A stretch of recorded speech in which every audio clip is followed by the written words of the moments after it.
Muy buenas noches, este es su programa Cine Mexicano, su historia. En esta ocasión vamos a hablar de una serie de personajes que todos disfrutamos, pero que al mismo tiempo todos detestamos. Los galanes y gañanes del cine mexicano, particularmente de tres de ellos, los interpretados por Víctor Parra, Rodolfo Acosta y Tito Junco. Acompáñenos.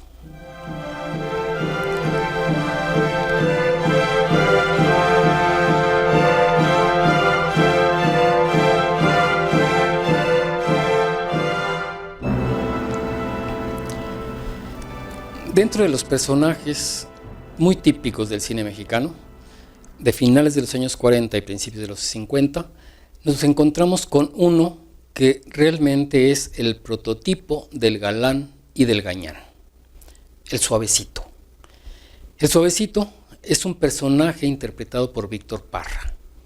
Y Víctor Parra tenía por un lado la galanura para seducir a todas las muchachas del barrio, pero al mismo tiempo tenía la dureza del rostro para burlarse de todas las muchachas del barrio. Y es así como nosotros encontramos este tipo de personajes que no dudamos en llamarle galanes y gañanes. Galanes por su éxito con las mujeres, gañanes pues por todo lo que hacían con ellas y con todo el que se le pusiera enfrente. El Suavecito es uno de esos personajes muy interesantes de la historia del cine mexicano. Un personaje que surge en una película, en la película Ángeles del Arrabal. Y en esa película, pues lo matan, pero es tanto el impacto que tiene este personaje que luego tiene una película especialmente para él.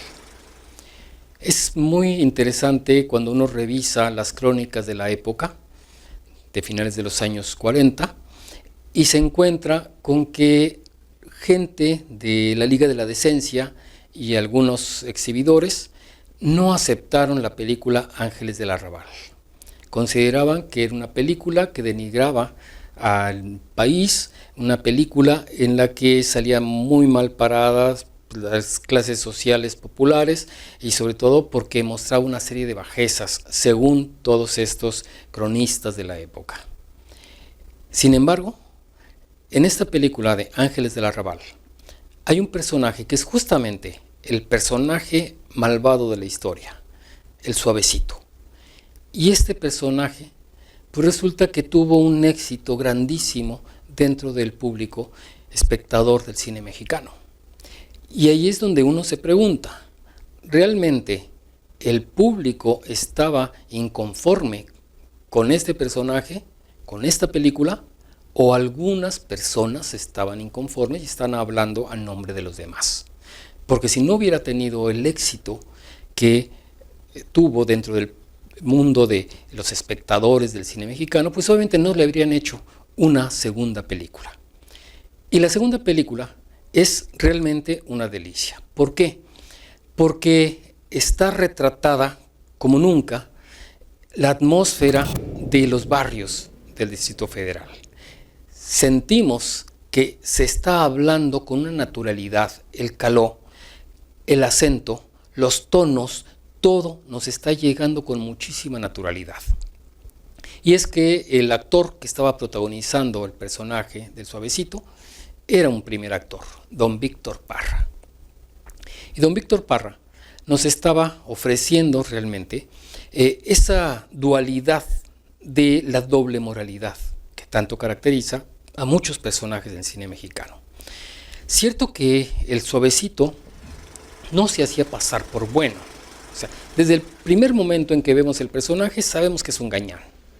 Sin embargo, sentimos que tiene una parte humana, entre comillas, cuando empieza a galanear. Pero esa galanura, simplemente él sabe que la tiene y entonces la aprovecha y va a seducir a cuanta mujer tenga enfrente. Pero el Suavecito también nos va a mostrar una manera de vestir y ese vestuario es justo el que le va a llevar en esos dos campos, el campo de el presentable, es decir, el bueno, el decente, el moral, pero al mismo tiempo va a ser el malo, va a ser el cinturita, va a ser el aprovechado. Y hay momentos en los que uno dice, va a ser el gran bailarín, el rey de estos bailes, lo mismo del swing, boogie boogie y mambo. Todo eso nos los va a dar este personaje tan rico que es el personaje del Suavecito. Y Víctor Parra está en su mejor momento. Víctor Parra nos da muestras de su capacidad como actor en cintas como El Muchacho Alegre, por mencionar una de las que se filmaron en ese momento cercano al Suavecito. Pero el Suavecito nos ofrece toda la gama de tonos que un personaje puede dar. Lo mismo estamos sintiendo, como ya decía hace un momento, al galán y al gañán, pero estamos sintiendo también una especie de el hombre que trae un Edipo cargado, el hombre que añora algo, aunque no se atreve a abrirse para decir qué es lo que añora. Pero personajes de la galanura de Víctor Parra no los va a tener tanto, porque esa imagen dual que tiene su rostro, que por un lado da al galán y por otro lado da al gañán, la va a llevar en otras cintas. Y así lo vamos a encontrar en películas como Los Fernández de Peralvillo, que es también uno de sus grandes trabajos como actor. Y en Los Fernández de Peralvillo estamos entrando también al mundo de la clase media, ese mundo que ha estado dejando las vecindades viejas para pasar al nuevo tipo de vecindad que se está proponiendo con el México moderno de los años 50, que es el de los departamentos. Estamos asistiendo a la imagen, a la presencia que está encubriendo villanías. Estamos asistiendo a los primeros delincuentes de cuello blanco.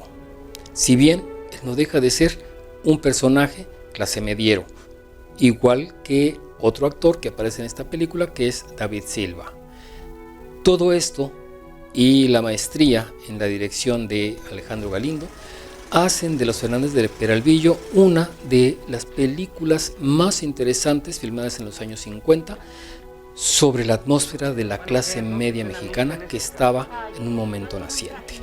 Esa clase que sentía que no podía subir, no podía decirse de la clase alta, pero no quería voltear la vista hacia atrás, hacia ese mundo que había dejado, que era la clase baja o la clase popular.